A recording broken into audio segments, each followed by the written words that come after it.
Good morning, everyone. This is Sunday, the 1st of May 2022, which of course means it is a bank holiday weekend. And because it's a bank holiday weekend, we know that many of you will be out and enjoying time with friends and with family.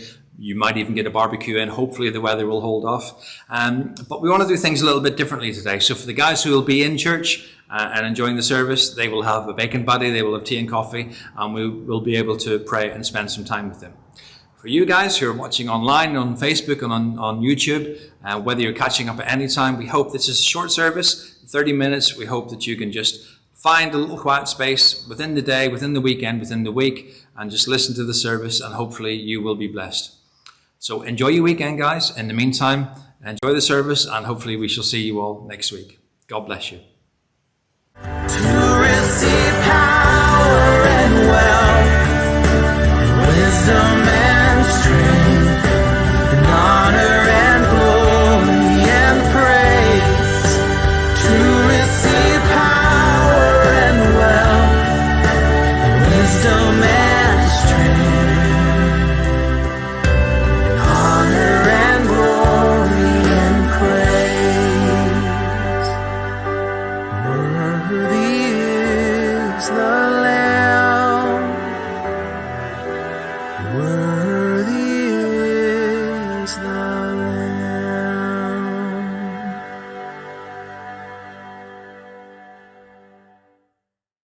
Jesus is Lord of the Sabbath. One Sabbath, Jesus was going through the grain fields, and his disciples began to pick some heads of grain, rub them in their hands and eat the kernels. Some of the Pharisees asked, "Why are you doing what is unlawful on the Sabbath?" Jesus answered them, "Have you never read what David did when he and his companions were hungry? He entered the house of God, and taking the consecrated bread, he ate what is lawful only for the priest to eat, and he also gave some to his companions." Then Jesus said to them, "The Son of Man is Lord of the Sabbath." I'm not sure if you loved to play with your friends when you were a child. I used to love to go into the park, and one of us would often have a football. It was an old leathery thing, but we loved it. We would go into the park and you would take your coats off and you would put them down, and they would be the goalposts. And we would play and play and play to our heart's content. Except every now and again, when it wasn't going so well, the person who owned the ball, or the person who brought the ball, would pick up the ball and say, "I'm off home." And what they were saying was, "It's not working out as I thought, so therefore it's my ball, and therefore it's my rules." And perhaps you've done something the same. Perhaps when you were a lot younger, or you had friends that used to do the same.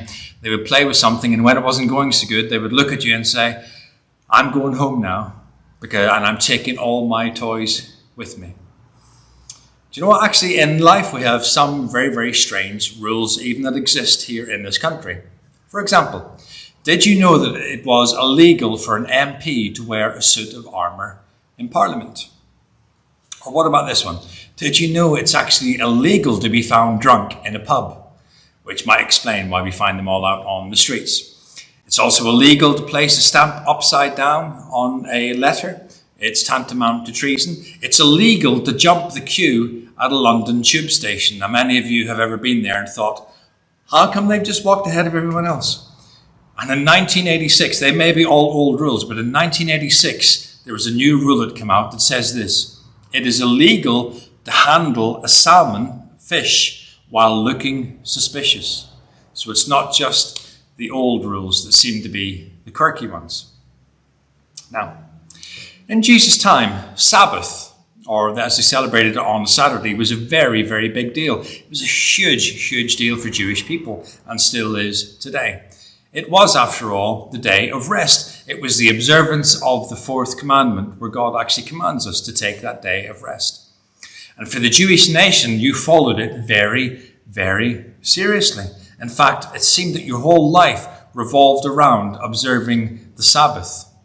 Elaborate laws were created by all the religious people of the time to let you know this is the way that you're supposed to do it, and this is how you know that you will be doing everything correct. And you know what? Even today, the observance of Sabbath laws within the Jewish people, I must admit, I have to, stand back and think, wow, how on earth do they remember all the things they are supposed to do and all the things they are not supposed to do? I'm not sure if you know, but there's actually 39 categories of work prohibited on the Sabbath. 39 categories of things to help you make sure you observe the day off. And quite often they would need careful reading, they would need careful understanding, and most of the time you would need someone who's got all the knowledge up in their head being able to tell you, you can do this or you can't do that.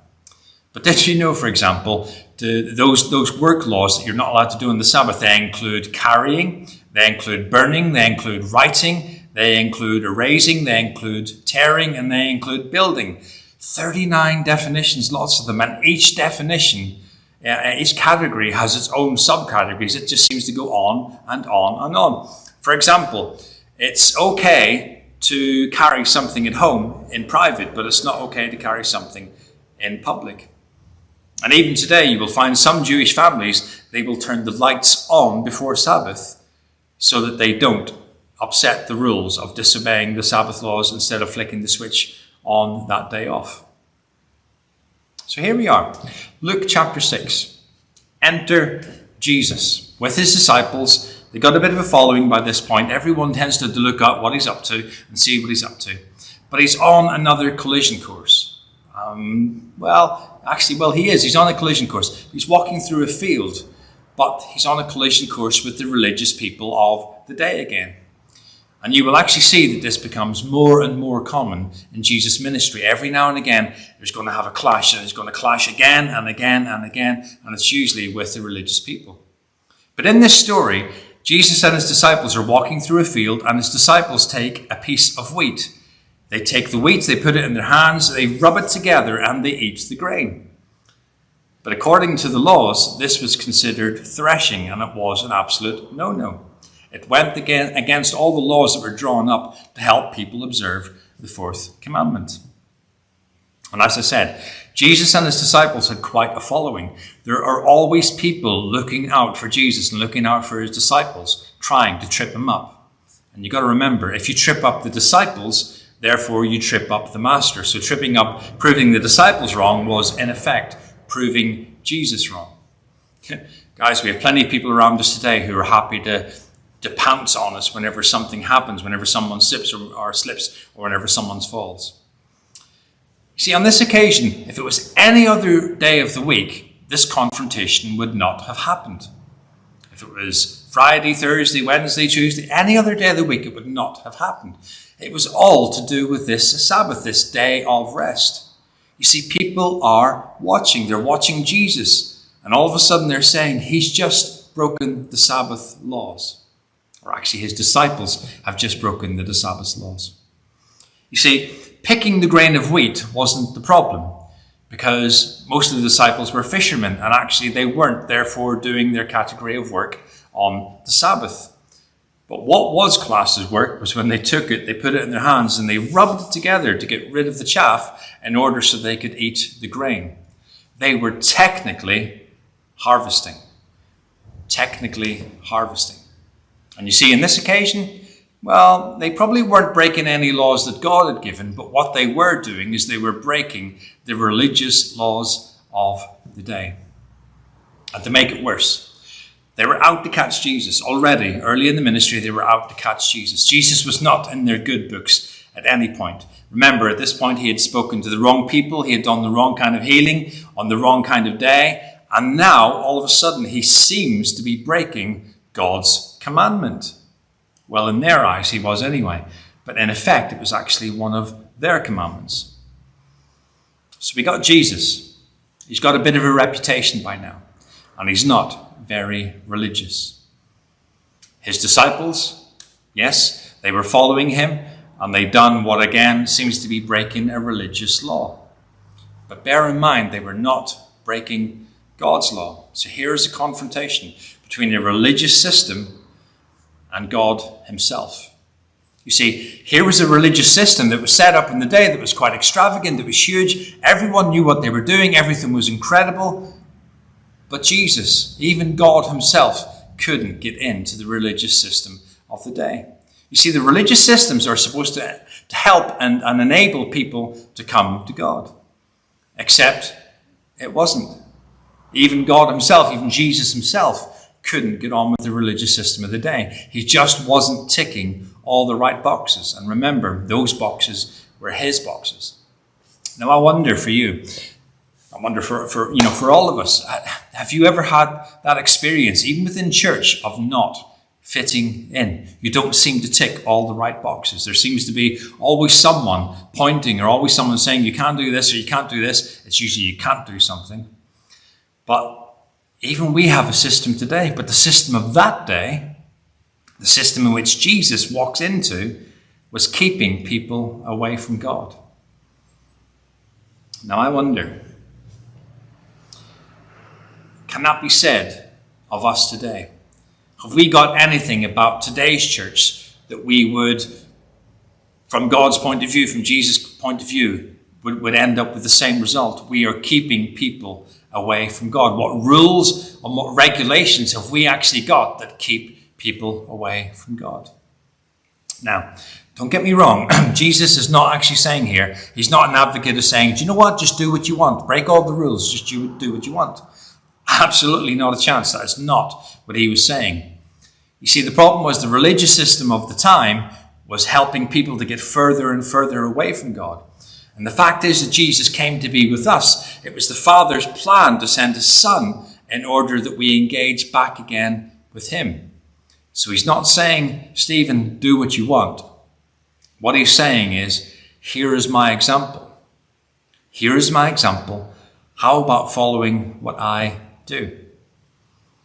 You see, the rules and regulations of the religious system were not providing access to God. And that may be something that you have experienced. It may have been something that you've experienced now. It may be something you have experienced in your past.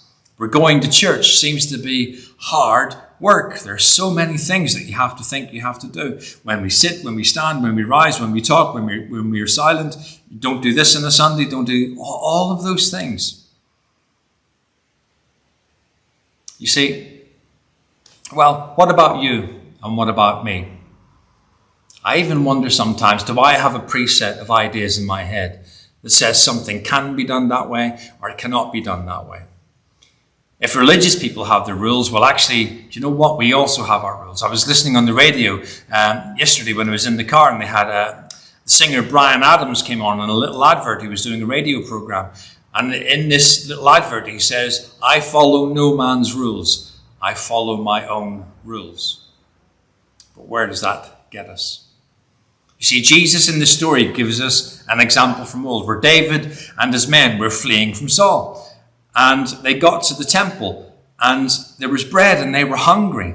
But it was special bread. It was display bread. It was all the bread that was set before God. It was holy bread. It was set aside for the rules. Yet a priest of the day breaks all the protocol and gives it to David and his followers. You see, what he recognized was their need was actually greater. Their moment was actually greater. In front of them was an answer to their hunger. In front of them was an answer to their hunger. But what they needed was someone to see it and someone to enact it. In other words, to put it into practice. As Jesus said, what was more important? Food, hunger, or the regulations or the rules? You know, Jesus himself, he calls himself, I am the Lord of the Sabbath. And you think, okay, I heard you call yourself many things, Jesus, and I heard people call you many things, Jesus, but why would you call yourself Lord of the Sabbath? Well, he says it because of this. The religious people of the day, with all their rules, with all their regulations, they considered themselves to be that.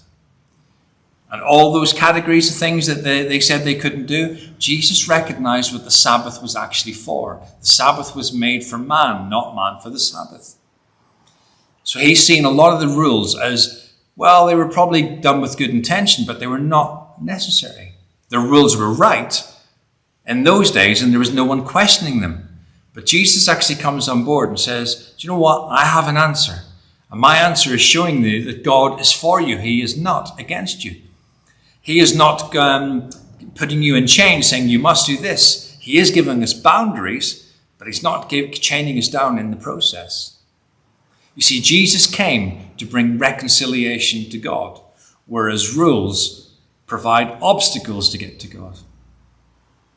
Yet the strange thing and the horrible thing is this, and even for churches today, religion chooses to be right.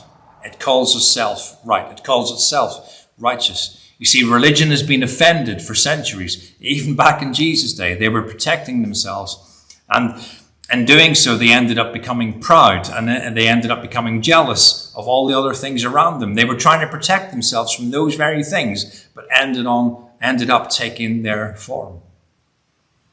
Yet in the scene comes Jesus to model what God wants to do. The very same thing that religion was supposed to do to get you close to God, Jesus actually steps in and says, this is it in practice. See, churches, religion, call it what you want. Quite often we control because of insecurity. We control because we fear losing people. We fear of losing things. We fear of losing finance. But in essence, what we do is we become a structure. We become an immovable object. But Jesus himself, and this is the great news, guys, Jesus himself was never removed from people. He always wanted to be there. God with us. Jesus came to restore as well as to rescue. Jesus came that we have a relationship with his Father, our Father. Jesus chose humility and brokenness as a lifestyle. Religion did not choose those things. Instead, it chose to live in yesterday's moment because it believed those moments were right and those moments were the only thing to do. Do you know, it is said of this moment, and this is spoken by different prophetic voices around the UK, around the world. It is said of this moment that we are in right now, it's a season of either humiliation or humility. Keep doing what we're doing, keep pressing, keep forcing, keep bullying, and we're going to get found out or humiliated. But instead, we can submit to God again. We can put ourselves in his plan and go into it with all humility. Now, what rules have we got that are yesterday's rules? What rules have we got that are no longer fit for purpose? What things do we do that are so last year, they're ancient? And the other side of the same question, what rules have you got? What rules have I got that I use to keep God at arm's length? Perhaps, a bit like Bryan Adams, on the radio, you will say to me, Steve, I follow my own rules, I set my own path, and I fly to the wind the way that I want. But in essence, Jesus came to reunite us to God. What rules have we got that are keeping us away from him? I'll let you answer that.